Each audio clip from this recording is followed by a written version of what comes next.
Salut tout le monde! Aujourd'hui, on se penche sur l'art de communiquer efficacement avec l'intelligence artificielle générative. Si vous avez déjà commencé à utiliser ces outils, vous avez sûrement remarqué que le secret pour avoir des résultats qui ont de l'allure, ce n'est pas juste la machine, c'est la façon dont on lui parle. C'est exactement ça, l'art de la requête. Ça, c'est quelque chose que pas mal tout le monde a déjà vécu, non? On pense poser une question super claire et on reçoit une réponse générique, un peu inutile ou même complètement dans le champ. C'est vraiment frustrant, surtout au début, et ça peut même nous faire douter de l'outil. Mais la clé, elle est là. L'IA, c'est un peu comme un miroir. Elle ne fait que nous renvoyer la qualité et la précision de notre demande.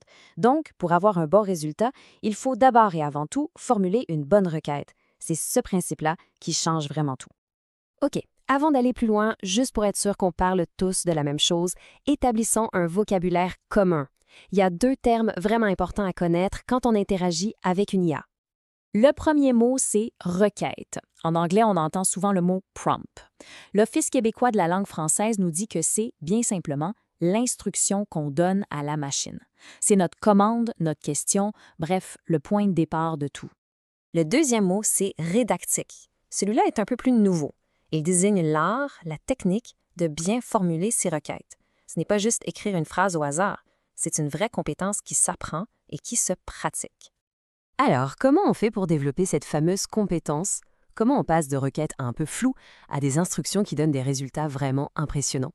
Eh bien, il existe une structure pour nous aider. La bonne nouvelle, c'est qu'il y a une méthode facile à retenir qui peut nous servir de guide. C'est un peu comme une liste de vérification pour s'assurer qu'on n'oublie rien d'important dans notre requête. Et la voici, cette méthode. C'est le modèle actif.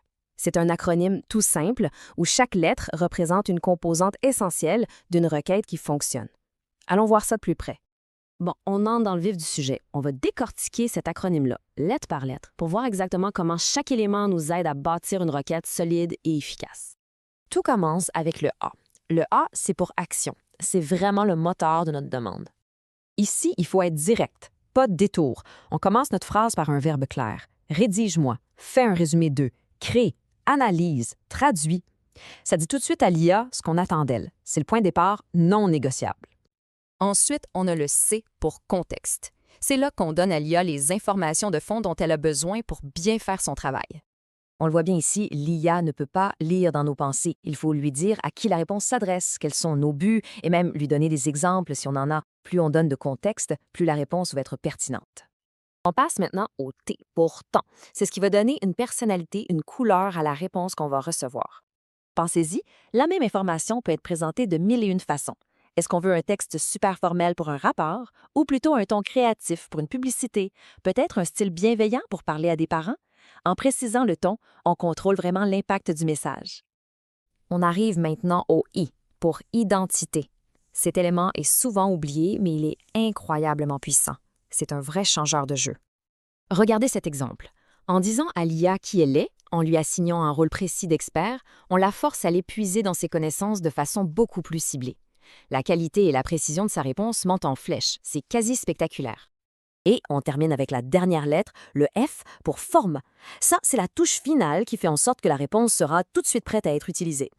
On peut lui demander un tableau, une liste à puces, un courriel, un plan de cours super détaillé, peu importe. En spécifiant la structure qu'on veut, on s'évite d'avoir à tout remettre en forme après et on obtient quelque chose qui s'intègre parfaitement à notre travail. Et voilà, ça fait le tour du modèle actif. Faisons un petit résumé rapide de tout ça avant de conclure avec une dernière petite réflexion. Donc, on récapitule. Action pour la clarté, contexte pour la pertinence, temps pour la personnalité, identité pour l'expertise et format pour le côté pratique.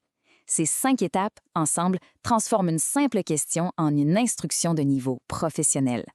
Au bout de compte, utiliser une méthode comme ACT, ça change complètement la donne. On n'est plus en train de subir les réponses de l'IA en espérant que ce soit bon. Non, on les conçoit. On devient l'architecte qui dessine le plan de la réponse parfaite. Et l'IA devient l'outil qui la construit pour nous, avec précision. Et tout ça, ça nous amène à une question un peu plus large. À une époque où l'IA prend de plus en plus de place, est-ce que savoir bien communiquer avec elle n'est plus juste une petite astuce, mais bien une compétence fondamentale? Peut-être même une nouvelle forme de littératie, aussi essentielle demain que de savoir utiliser Internet l'est aujourd'hui. C'est une idée qui mérite qu'on y réfléchisse.